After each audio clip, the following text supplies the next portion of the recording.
ఏంటా చూపు? వాళ్ళకి నీ దిష్టే తగిలేటట్టుంది. ముందు కాఫీ ఇవ్వు. ఇస్తున్నా. తీసుకోమ్మా. కాఫీ తీసుకోమ్మా. యష్, కాఫీ వచ్చింది, లే.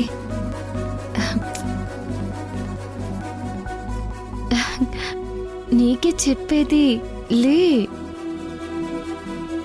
అబ్బా ఏంటి సింధు, కాసేపు పడుకో. నువ్వు రాత్రి కూడా సరిగ్గా నిద్రపోలేదు. ఏం యాక్టింగ్ చేస్తున్నావు యష్?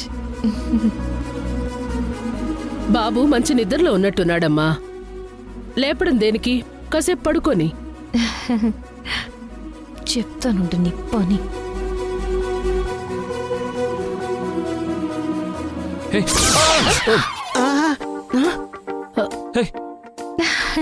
ఏమైంది బాబు? అబే ఏం లేదండి. నాకు అర్థమైందిలే. వయసులో ఉన్న ఏ భార్యాభర్తలకైనా ఇది సహజమే. ఆడపిల్లలు ఇంతే చొరవతో ఉండాలి. ఆయన నిద్ర ఎంతసేపు ఉండదు బామ్మగారు. అలా కళ్ళు మూసి ఇలా తెరిచేస్తారు. యష్, కాఫీ వేడి చల్లారిపోతుంది, తీసుకో.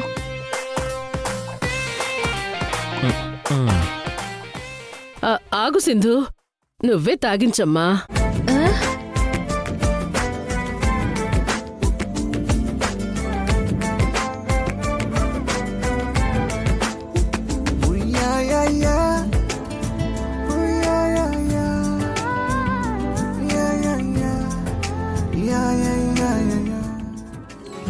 ఏమైందో ఈ వేళ ఈ గాలి, రంగులేవో చల్లిందా, అందమైన ఊహేదో మదిలో వాలి. ఇప్పుడు నువ్వు తాగు. అందులోనే ఇద్దరు తాగండి. మెత్తనైన నీ పెదవులపై నా పేరే రాశావా, నే పలికే భాషే నువ్వే అవే వన్నెలా.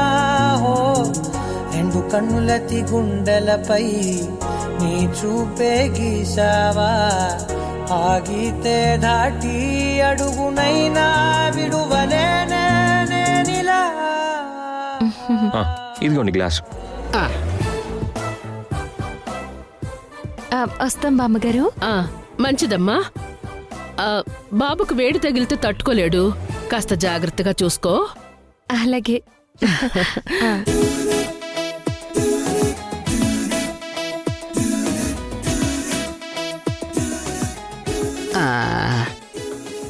వీళ్ళిద్దరూ నిజంగా భార్యాభర్తలే అంటారా?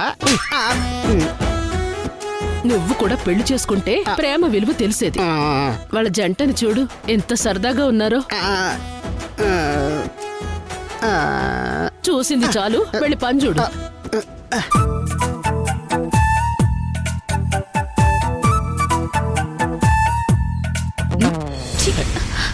బామ్మగారు ఏదో చెప్పారా అనుకో, నా భుజం మీద నీ తల వాల్చేస్తావా? వాల్చకపోతే బామ్మగారికి అనుమానం వస్తుంది కదా. అందుకని ఓవర్ యాక్షన్ చేస్తావా? నువ్వు చేయలేదు ఓవర్ యాక్షన్. వేడివేడిగా ఉన్న కాఫీ గ్లాస్ నా చేతికి అంటించలేదా? మరి అదేంటి, అది ఓవర్ యాక్షనా లేకపోతే సరసమా? చూడు యష్, ఆ పెద్దవాళ్ల కోసమే నువ్వు ఏం చేసినా భరిస్తున్నాను. నాకేం నీతో కలిసి ఉండాలని నటించాలని ఏ ఆశ లేదు. నాది కూడా సేమ్ ఫీలింగ్. మనం వచ్చిన పని చూసుకుని త్వరగా వెళ్ళిపోవడం మంచిది. అవును, దాని మీద మనం దృష్టి పెట్టాలి.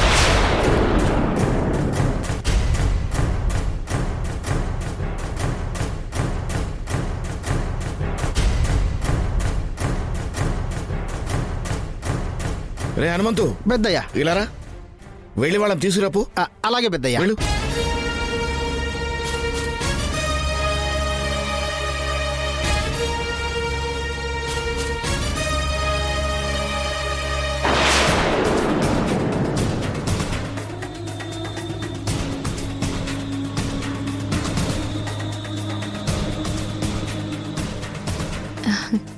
ఏంటి బామ్మగారు? నువ్వు అబ్బాయి మాతో రండి. ఎక్కడికండి? మా మామిడి తోటకి. దేనికి? పని చేయడానికి. తోట పనా? వారానికి 2 రోజులు పొలం పని లేదా తోట పని చేస్తూ ఉంటాం. అదొక వ్యాపకం మా పెద్దమ్మకి పెద్దయ్యకి.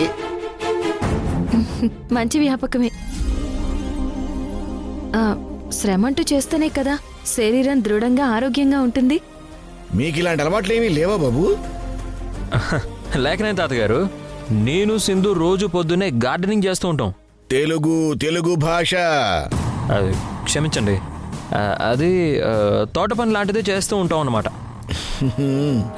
ఏం సింధు?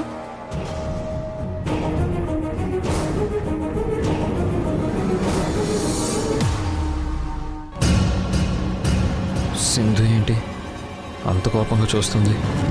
కొంప తీసి మళ్ళీ వీళ్ళ దగ్గర నేనేమన్నా నోరు చారానా? అంటే మీకు పనిచేసే అలవాటు ఉందన్నమాట. మంచిదే, రండి అలా అందరం కలిసి సాయంత్రం వరకు సరదాగా తోట పని చేద్దాం.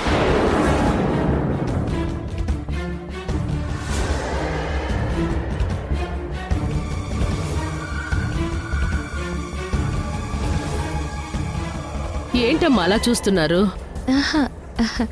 గదిలో కూర్చుని ఇద్దరు ఏం చేస్తారు? అలా బయటకొస్తే ఊరు పొలాలు తోటలు అన్నీ చూసినట్టుంటుంది. వెళ్దాం రండి.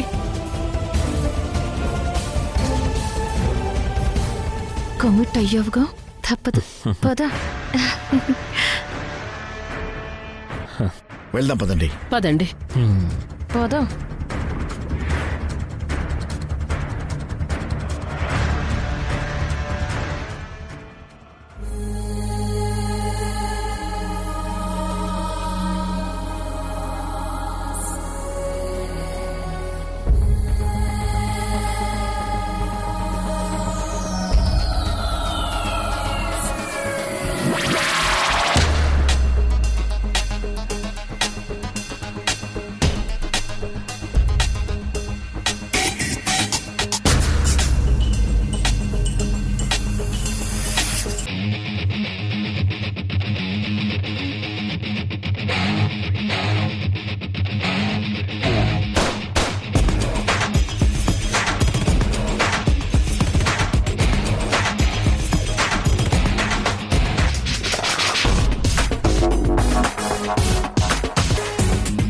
అమ్మా, నాన్న,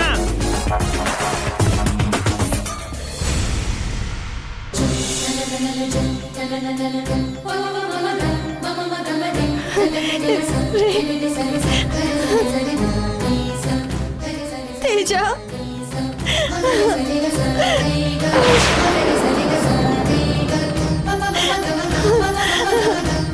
తేజ,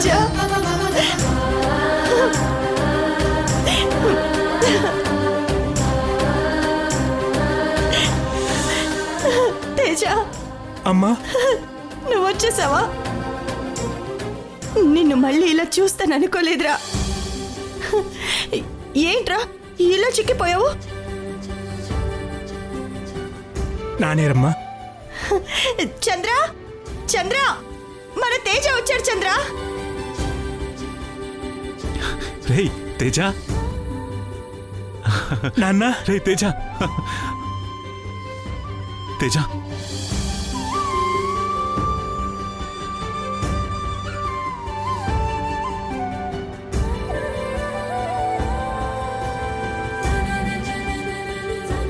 ఎన్నేళ్ళైందిరా నేను చూసి?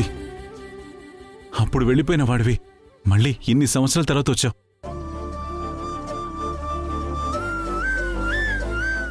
ఇప్పటికైనా వచ్చాడు కదా, అది చాలా. అసలు నా మనసంతా సంతోషంతో నిండిపోయింది.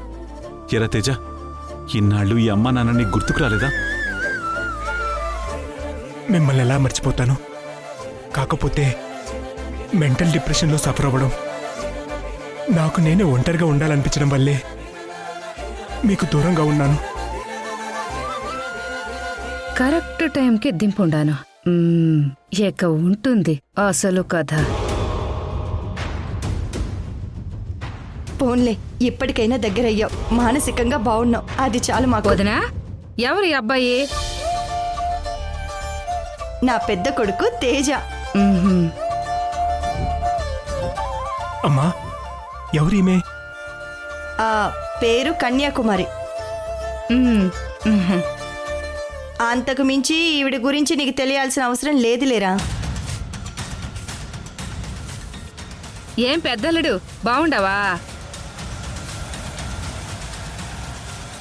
నేను మీ అమ్మకి వియ్యపురాలు వరుస అవుతాను.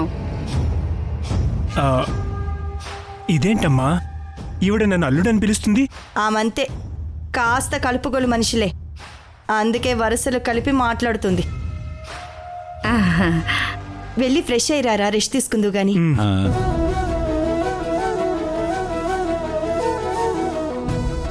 నీ తమ్ముడు కూతురు పేరు శశి.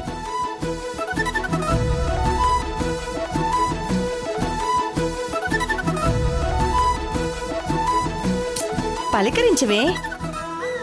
హాయ్ పెద్దనాన్న. Hi Shashi, how are you? Fine. Shashi కూడా అచ్చం నీ కూతురు ఆరాధ్యలానే ఉంది కదరా?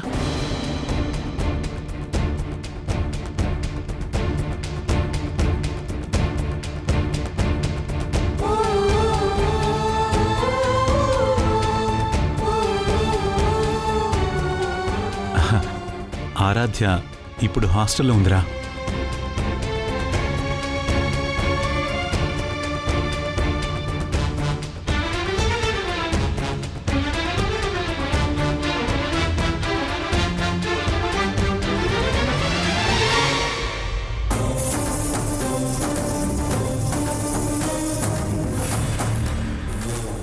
చంద్ర, అవన్నీ ఇప్పుడెందుకు?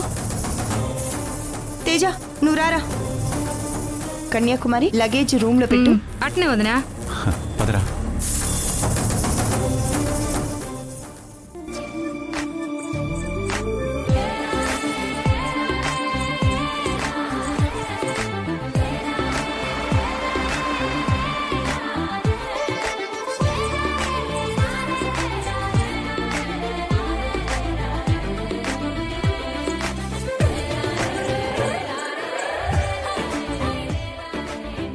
ఏ లక్ష్మయ్య, అయ్యా. ఇలా రా. అలాగయ్యా. తోట పని ఎంతవరకు వచ్చింది? అయిపోవచ్చిందయ్యా. ఇదిగో ఈ పొలంలో మొత్తం అయిపోయింది. అదిగో ఇదిగో అక్కడ ఆ పొలంలో కొంచెం ఉందయ్యా. సరే, నువ్వు వెళ్ళి పని చూసుకో. అట్టగయ్యా. నువ్వు వెళ్ళి పలుగు పార తీసురా. అలాగే పెద్దయ్య.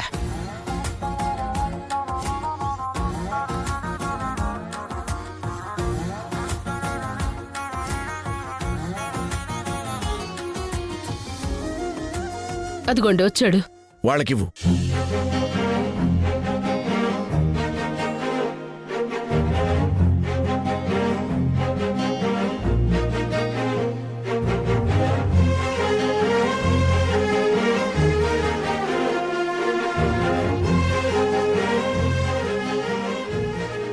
యశస్వి,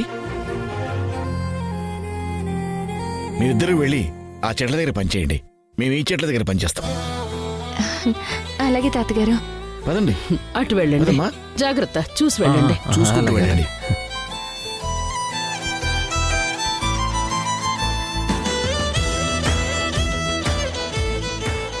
ఏంటిదంతా? నేనేం చేశాను?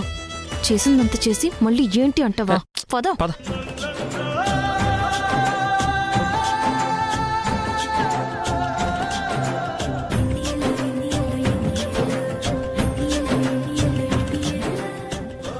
ఈ తోటలేంటో, ఈ పాదులు తీయడమేంటో, ఈ గడ్డపారేంటో. ఏదో గార్డెనింగ్ చేస్తావు అది ఇది అని పోస్ కొట్టావు కదా, అందుకే ఇది. రా మొదలు పెట్టు. ఇలాంటి పనులు నేను ఎప్పుడూ చేయలేదు సింధు. అది నోరు జారక ముందు ఆలోచించుకోవాలి. పెద్దవాళ్ళ ముందు ఓ తెగ బిల్డప్ ఇచ్చావు కదా, ఇద్దరం పొద్దున్నే గార్డెనింగ్ చేస్తామని. ఏదో నోటి మాట కంటే దాన్ని వాళ్ళు ఇలా నిజం చేస్తారని నేను అస్సలు ఎక్స్పెక్ట్ చేయలేదు. సరే, అయిపోయిందేదో అయిపోయింది కదా, కాస్త ఒళ్ళు వంచి పనిచేయి, తప్పదు.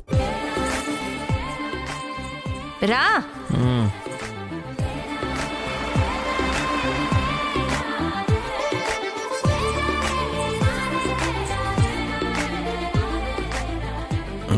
నిలబడి చూడకపోతే ఆడ పని చేయొచ్చు కదా. అలాగే పెద్దయ్య. ఓ,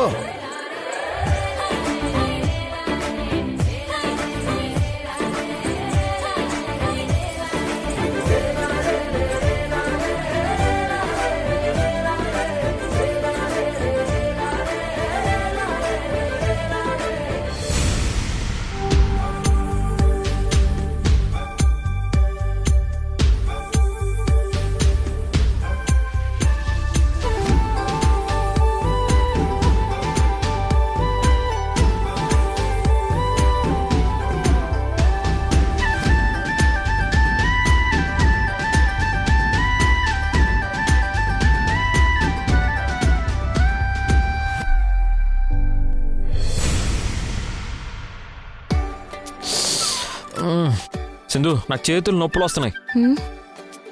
అలవాటు లేని పని కదా, ఇబ్బందిగానే ఉంటుంది. అలవాటు చేసుకో.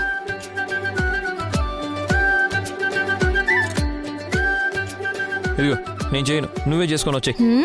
ఏ ఇద్దరం కలిసి పని చేయకపోతే వాళ్ళకు అనుమానం వస్తుంది యష్. చూడు, మనల్ని గమనిస్తున్నారు వాళ్ళు.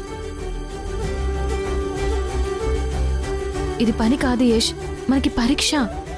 భార్యాభర్తలు ప్రతి పనిలో సగభాగం కావాలన్న వాళ్ళ సూత్రానికి మనం ఎంతవరకు నిలుస్తామని తెలుసుకోవడానికే మన చేత కావాలనే ఇలా పని చేయిస్తున్నారు. నువ్వు అర్థం చేసుకో. నా వల్ల కాదు సింధు.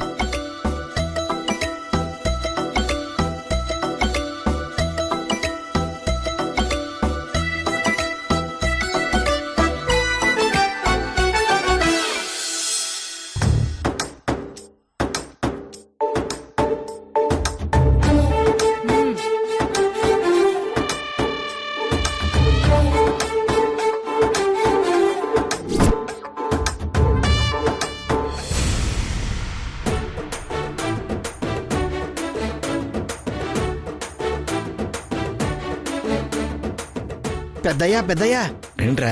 మీరేమో భార్యాభర్తలు ఇద్దరు కలిసి పని చేయాలని చెప్పారా? కానీ అక్కడ చూస్తే భార్య పని చేస్తుంది, యష్ పని చేయట్లేదు. చూద్దాం పద. రండి.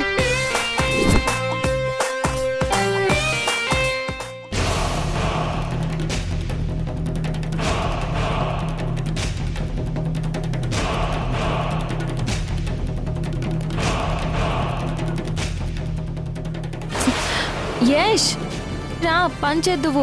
నేనా? నువ్వే చేసుకో. పెద్దయ్య చూస్తున్నారు కదా వాళ్ళని. భార్య చెప్తున్నా భర్త పని చెయ్యను అంటున్నాడు.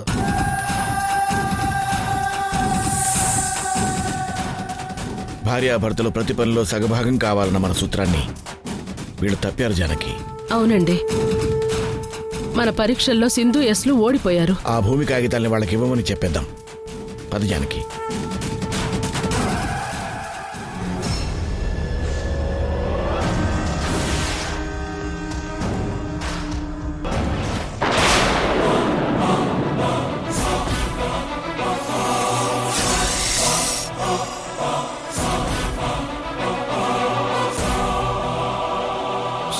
సింధు, నీ కాళ్ళ దగ్గర పావుంది. నీ కాళ్ళ దగ్గర పావుందే, కదలొద్దు.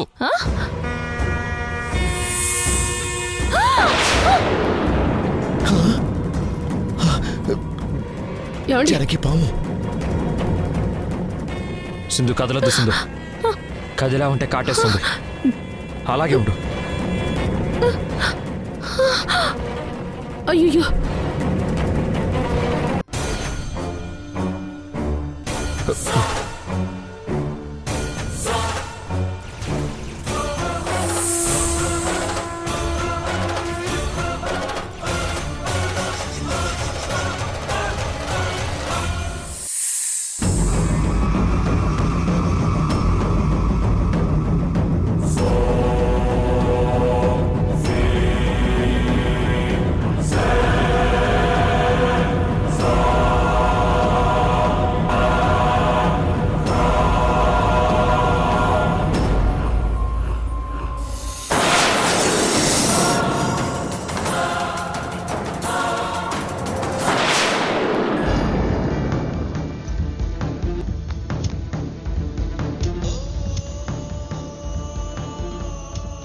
సింధు, నీకేం కాలేదుగా?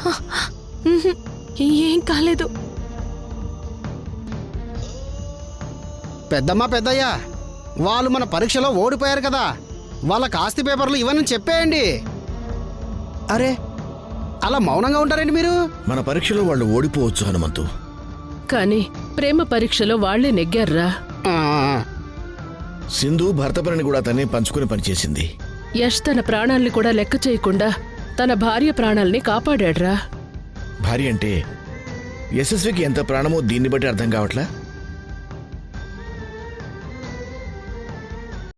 భార్యాభర్తలన్నాక ప్రతి పనిలో సగభాగం కావాలని నమ్మాం మనం. కానీ వాళ్ళు ప్రాణంలోనే సగభాగం అయ్యారు. ఈ భార్యాభర్తలు ప్రాణానికి ప్రాణంగా ఉన్నారు. ఇంతకంటే ఏం కావాలి? వెళ్దాం పదండి. పద. థ్యాంక్స్ యష్, నా ప్రాణాలు కాపాడావు. నీ మీద ప్రేమతోనో అభిమానంతోనో కాపాడలేదు. నీ ప్లేస్లో ఎవరున్నా ఇలాగే చేసేవాడిని. నిన్ను ఏంటి? ఏం లేదు. సర్లే, వెళ్ళి పని చూసుకోపో.